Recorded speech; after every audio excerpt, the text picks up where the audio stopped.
Welcome back to the channel, everybody. Hopefully you guys are doing well. Thanks for joining back in today. We are back on the KCS Greenville Sub for episode number 9. And today we're just going to finish up some areas here along the Longview branch and get this branch finished up. By the end of the video today, we will have our first draft of this entire section of the layout completely finished. So this will put us about a third of the way done with the entire layout. As far as activity goes and just the amount of stuff to do, this was a big chunk of it all. So the other 2/3 of the layout don't have quite as much stuff in such high intensity, or high density rather, intensity and density actually. But to be fair, there will still be quite a bit of stuff we need to produce and create. So we will definitely get there. It's going to take some time. I envision probably anywhere from 30 to 40 episodes just to get all the route built. So definitely some longevity to the series.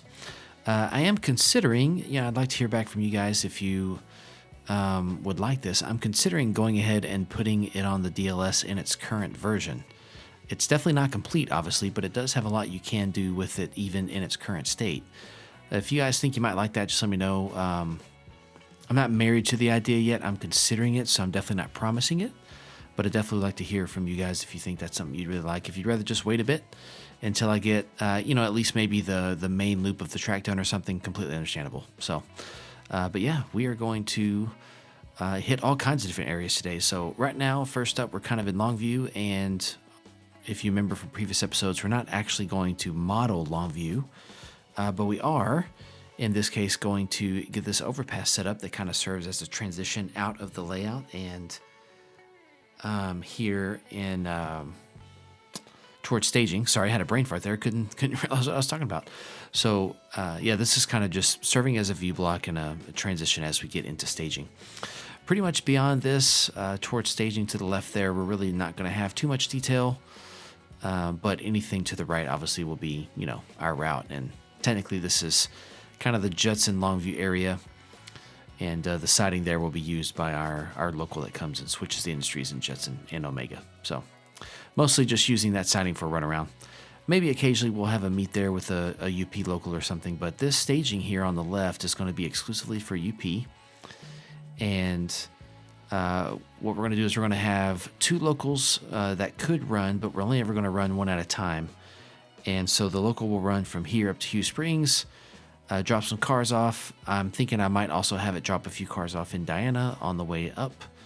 And then basically it'll pick up cars in Hugh Springs and then head all the way back to the staging here. And I kind of like the idea of it, honestly. But it's just kind of help shuffle cars on and off the route. And the reason I'm going to have 2 versions of it is so that whenever a train goes into that staging there, it's going to have to sit for at least a round before it comes back. So it just, continues to very easily add some variety and some variation. All right, now this particular area is not based on any particular scene in Longview. I didn't really have the space to model anything in particular. I just wanted to kind of create a transition. So we're going to throw some trees in there, some bushes. Obviously, we've got the building and the parking lot we put in. Not putting a lot of detail here, just kind of getting things covered up so I could have a nice transition. So we are going to do a little bit of pasture detailing there along the side of the bridge, but really it's not going to be too much. So just kind of get the idea across. Also, stay tuned toward the end of the video here for something that I don't usually put on camera, but I've got a little something special about the route here that I have on our last scene for our last minute and a half or so. So stay tuned for that.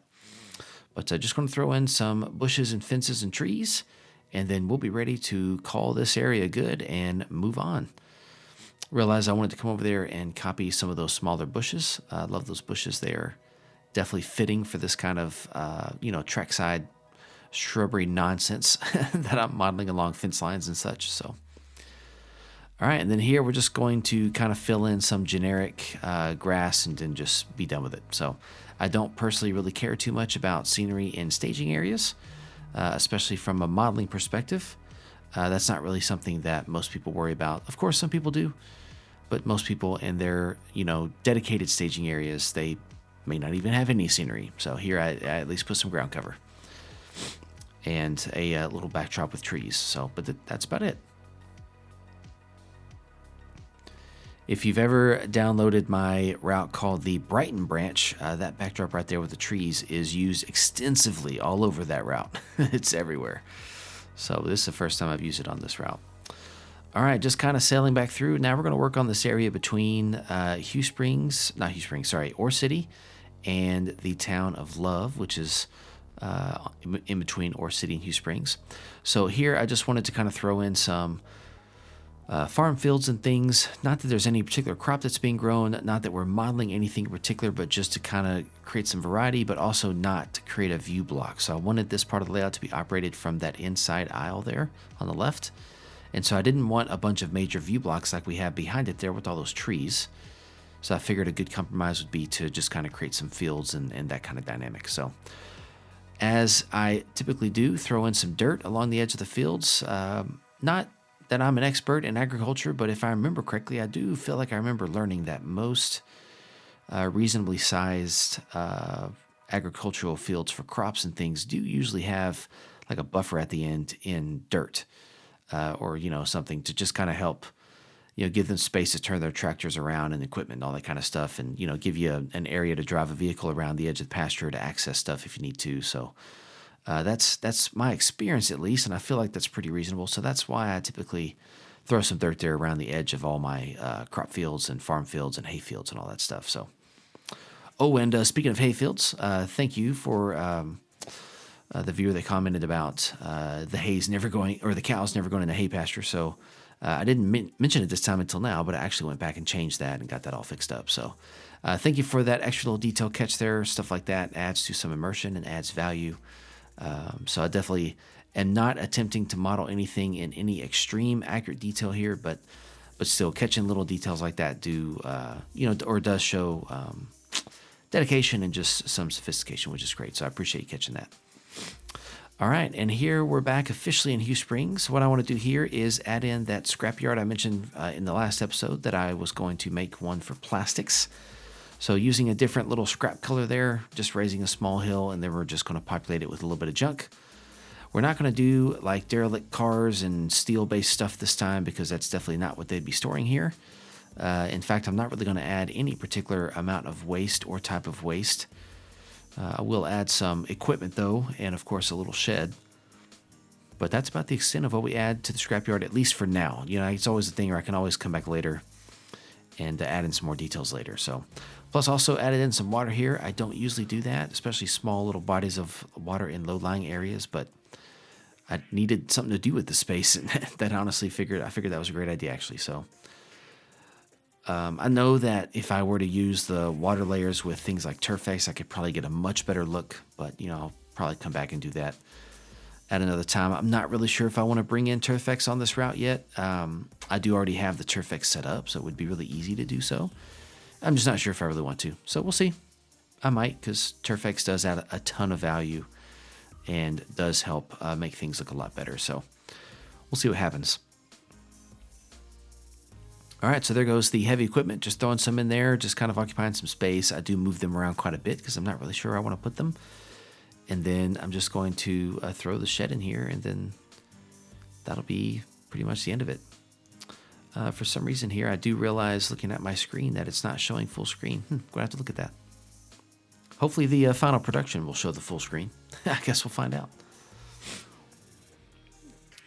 All right, just kind of taking a gander around at things, looking again, and then we're going to transition here in just a minute to the last little surprise I have for you guys that I don't usually do, and that's coming up here in just a few seconds.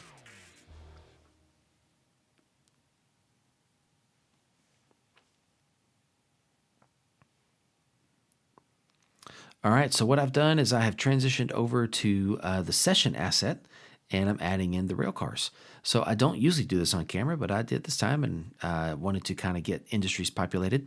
So whenever I'm placing cars on the route for the first time, I usually fill up most of the industry spurs pretty full.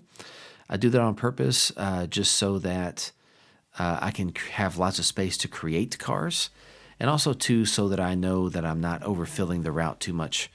Because basically I've got the spurs filled up, and then I know that if I fill the yards to, half capacity or so, I know that I'm not going to be putting in too many cars on the layout, or not enough either for that matter, because I'll have the proper cars in their industry. And that's another thing. It's hard sometimes to build a mixed freight consist, a true manifest with lots of different types of freight. It can be hard to be truly random or arbitrary and put the right stuff in there. So by putting the car types in their respective industries, it helps you make sure that you've got the car types you need to serve that industry, which is very helpful. And then since they're visual now and you can see them, as you go add cars later and you're, flying around the layout doing stuff, you'll see these and you'll be like, oh yeah, I should throw that car back in there. And it just kind of helps serve as some visual cues to help you build the train. So here we're back over in the Longview staging, building one of those manifest trains I literally was just talking about. It's really just a local, so we're doing a max train length of 1,500 feet for the layout, which is pretty good size. I think it's like 17 and a half feet in HO scale. So, but here we're just going to finish building this train and take one last pass, and that'll be it. So, as we finish up, I just wanted to say thank you guys for watching. Thanks for joining and tuning in today. Please stay tuned for more, and please don't hesitate to let me know in the comments or with an email if you guys would like to see this on the download station in its current form. Appreciate it, guys, and I will talk to you guys later. Take care.